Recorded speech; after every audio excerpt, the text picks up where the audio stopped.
Yo, welcome back guys. Kumusta kayong lahat? So, nandito na naman tayo para sa isa na namang video. So, nandito yung ating pair ng Harpactira caprariana guys. So, ito yung napakatagal ko nang hinihintay na gustong-gusto ko nang ma-breed. So, yung ating mga adult na pair. So, sana mabilis lang to guys, no? And yan, hindi ko alam kung nasa mood yung ating female.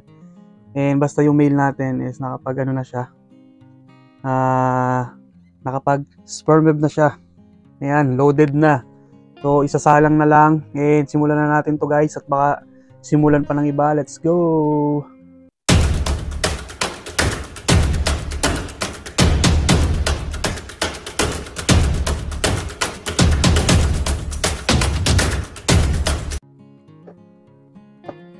So, ito na guys. Buksan na natin. Simulan na natin to. At baka simulan pa ng iba, no? Yan, tingnan nyo yung pagkakaiba ng kanilang kulay guys. So, yung male natin is talagang gold, no? Matingkad yung pagka-gold niya. Yan, yung adult male. And yung adult female natin is medyo grayish na yung pagka-gold niya. Ayan, dark. Medyo dark. So, ayan. Palibanin na natin guys yung ating male. So, dito natin siya padadaanin.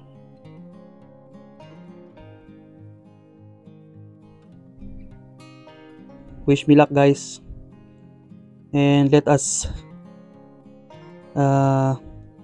pray for the successful online. Oh. Successful online. Oh. Oh, grabe. Grabe guys, sinakmal agad. Sinakmal agad yung male natin. So, hindi nakaporma. Mukhang kulang sa kain. Nako, muntik na guys, muntik na. Galing ha? Iba kasi yung takbo ng male natin, biglang yung kilos niya, nabigla yung female.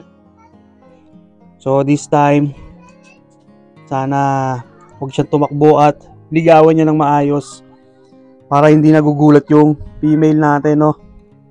Muntik na guys, buti naawat ko. Buti hindi na damage yung male natin.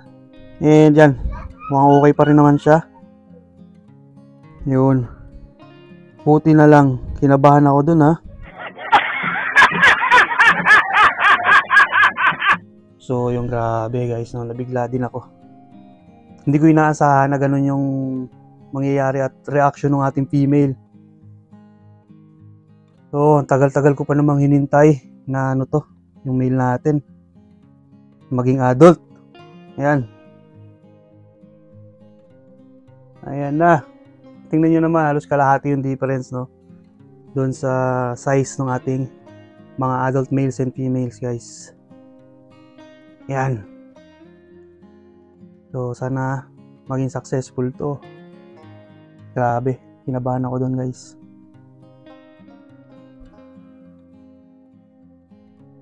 So, kailangan maging maingat tayo para hindi siya madisgrasya. Hirap-hirap pa naman maghanap ng adult male nito. Ayan, talaga, promise. Sobrang tagal and siguro ilang years ko din hinintay. Mga 2 years ko yata hinintay maging adult tong male natin para makapag-breed na tayo nito. Nabahan ako doon, grabe. Buti na lang talaga. Buti na lang talaga. So, yung male natin, parang wala pa sa wisyo kanina eh, no? Hindi niya alam kasi na may chicks na naghihintay sa kanya. Ayan, sana lumigaw siya ng maayos para may pair natin to ng maayos at ligtas. Hindi katulad kanina. Yun o.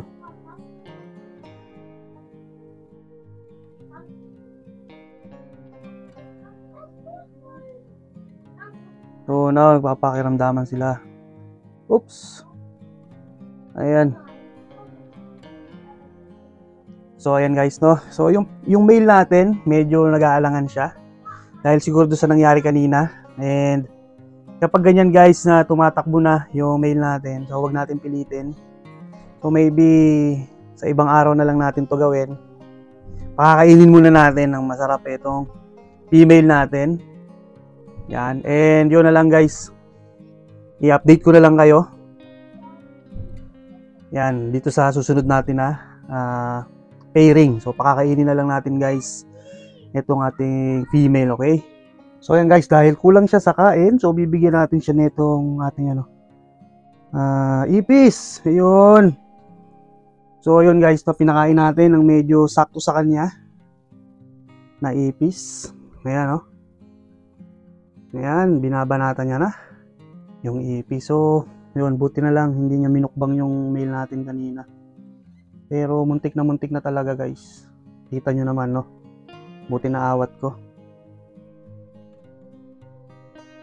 So, ayun, ini-enjoy niya na yung kanyang ipis. Very good. Wow. Sobrang ganda talaga. Sobrang ganda ng kulay guys. And ito talaga ang isa sa pinaka-paborito ko guys. Na Harpactira SP, ang Harpactira capreriana. So tingnan nyo naman guys yung pattern ng abdomen niya. Yung coloration. Yun. And yung mga grayish na na nagba-brown, no? Yung mga kulay ng kanilang mga vines. Or yung kulay ng mga balahibo pala niya. Napaka-astig. Tsaka yung design ng carapace guys. Tingnan nyo. Ayan, sobrang ganda.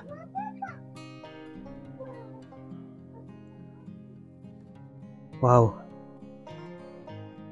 So, yun guys, no? Yun lang muna para sa araw na to.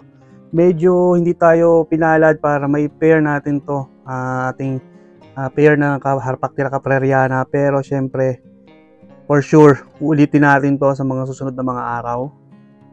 Yun guys, no? And marami pa akong i-update sa inyo guys na mga ibang alaga natin. So, yun lang. Maraming salamat guys, no? Sa mabilisang panonood dito sa ating channel and dito sa ating bagong video na to. So, sana sa susunod ay okay na yung kalabasan ng pairing. So, thank you guys and God bless you all. Ingat kayong lahat and bye-bye. Sayang naman guys. Meron pa ako ditong i-update sa inyo guys, no?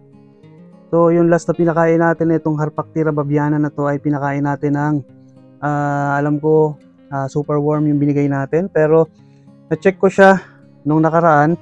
So, nagkaroon siya guys ng parang DKS. And ngayon, pag-check ko ulit ay wala na. Deads na siya guys. So, ito ay isang adult female na Harpactira babiana. Yan. So, wala na siya guys. Hindi niya nakinaya. Hindi ko na nagawa ng clip nung nakita ko siya na meron siyang DKS na talagang nag-shake yung buong katawan niya and hindi siya makalakad ng ayos. Pag-check ko ulit guys ay yan. Wala na. So, yung guys, no. Kawawa naman. Nakakalungkot sobra dahil isa na namang adult female na baboon ang nawala sa atin. Pero ika nga ng iba guys na may nawawala. Ibig sabihin nun, may darating at darating na mas maganda. So yun lang guys, no. Nalungkot ako. Wala lang, shinare ko lang sa inyo. Yun na guys. Bye-bye and ingat kayo lahat.